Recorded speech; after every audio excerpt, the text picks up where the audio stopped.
Welcome back to the Engineered Angler. If you've been watching the last couple of videos, you know I'm in the middle of building this trolling lure with the double hinge. I'm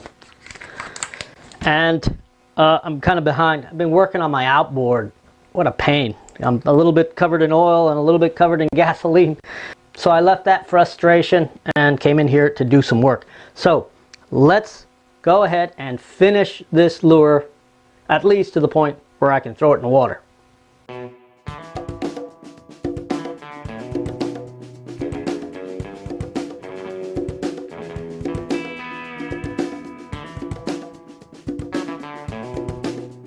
Alright, so I'm going to pull this thing apart and we're going to accomplish a couple of things this time around. One, I'm going to weight it. I'm going to decide how much weight I want in it and where I want to put it.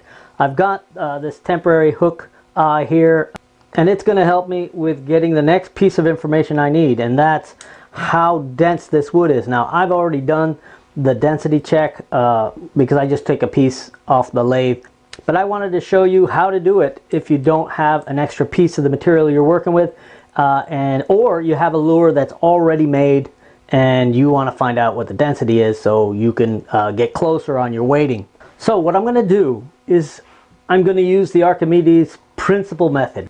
And what that is taking whatever you have, whether it's a lure or whatever, and figuring out how much water it displaces. And I've got a little gizmo here, which is nothing but a piece of PVC with a tube hanging out of it. And we'll submerge this thing in there, see how much water it displaces, and I'll show you what the calculation's like. Real simple. Okay, so let me give you a quick tour of this gizmo. It's really simple. There's nothing to it. Small piece of PVC. It's filled with water. I've got a tube inserted in the side of it, and it's on a slight angle up. You want it a little bit up angled so it really forms like a weir or like an elevation control little line up there that the tube sets up. So I've got it glued in so it doesn't leak, and then I have this thing glued down to a piece of wood. The idea is that I can weigh the water coming out of this tube, and knowing that the density of water is 1 gram per milliliter, and I know every gram of water that goes in there represents a milliliter of volume. So what that means is if I end up with 20 grams, let's say, of water, this will be 20 milliliters of volume. And in that way I can figure out the density and then transfer that information to calculate the volume of the head of the lure, because that's what I'm going to weight. This is where I'm going to put the weight, and so I need to know how much volume this actually has so I can counteract the buoyant force on this lure. And you can do this without a gram scale. You can actually get a cup that's graduated. The reason I don't do that is because I feel that I get a better reading if I just read the grams, not the volume. First thing you want to do is put water in this tube, enough for it to overflow. Now I already have a bunch in there, so I just need to top it off. What I like to do is put a tiny bit of soap in here, just a mild soap, just to break the surface tension so it doesn't drip for a lifetime. Even with that, it drips for a little while. What I want to do is go ahead and allow it to drip until it just won't drip anymore, and that takes a couple of minutes. I'm going to zero out my scale so it doesn't read the weight of the cup, and then I'm going to take a pair of needle nose pliers and I'm going to submerge this lure into this tube, and as it goes in and displaces the water will run into the cup, and I'll continue to do it until it's all the way underwater,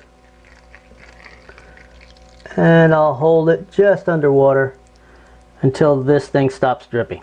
It's 43.24 grams. Okay, so that means the back end of this lure is 43.24 milliliters of volume. So that means it'll have 43 grams of buoyant force, but I'm not too worried about the back. I'm going to leave it unweighted. This is what I'm concerned about. So I'm going to use that information, because I can't get this big thing into that tube. I'm going to use that information, calculate the volume of this one from that one, and then we'll do some more weighing and a quick calculation, and we'll put some lead in this bad boy. Okay, since I knew I was going to dip this in water, I weighed it before I did that so I wouldn't have to worry about the water weight. So the weight of the tail is 16.59 grams. Remember, we just figured out the volume that it has, and we know that the density equals the weight divided by the volume. So that is the density of this camphor wood, and that's within like 1/10 of what I had gotten through my other measurements. So now I just need to measure what the nose is, and it weighs 28.33 grams. Now I need to know what the volume is, and the volume is just simply going to be the weight, 28.33, divided by the density, which is 0.38. So that's 72.98 milliliters. We'll just call it 73. So now I know that this particular piece of the lure has 72 milliliters of volume. That means it wants to move upwards with a force of 73 grams. Now, the theory behind weighting crankbaits is very dependent on what you're trying to achieve. If you're just looking for function, you just want it to swim and you want it to wiggle as freely as possible, then you want to have the weight forward and low. You want it as close as you can get to the center of rotation, which is going to be right at about the center of your bib. So it'll rotate right about there, and you want the weight as close to that as possible, so it'll be somewhere just behind the bib. Remember, you have to take into account all the hardware you're going to put on it too. The hinge, the hook, the through wires, even the bib, because it's negatively buoyant. Okay, 15.1. 15.1, and we'll just call it 15 grams for all the hardware. Now I just need to subtract 15 from 73 to get the actual buoyant force of that front section. That equals 58 grams. So my intention is that the tail has the greater buoyant force. It'll dive, and then as it rises, it'll rise tail first. That's kind of what I want. I've got these two egg weights.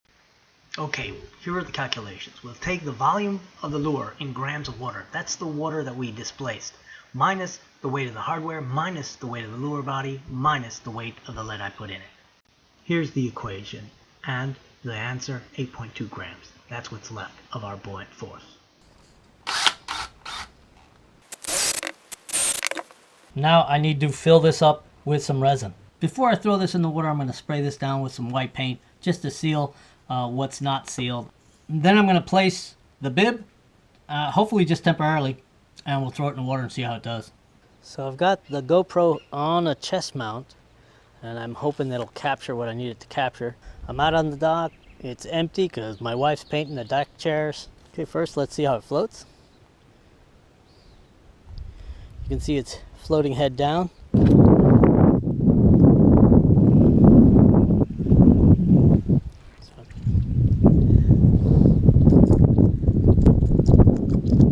Having difficulty with this. I think I put a little too much paint and it's kind of catching, so I'm going to have to do some sanding there. But it's got the right movement. Yeah, see, it's catching. So let's take it apart, let's sand it, and come back.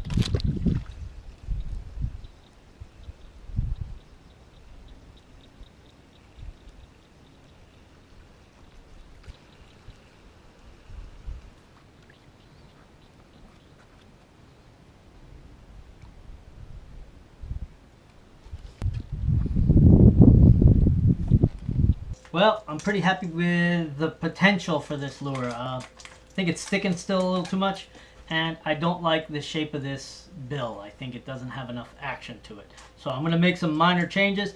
The next time you see this, it'll be painted up and ready to go fishing. Keep an eye on Facebook, because I'll be posting photos as I get this thing close to going fishing. If you've got some ideas you'd like me to try, let me know. And don't forget to click that like and subscribe if you haven't subscribed, and I'll catch you on the next video.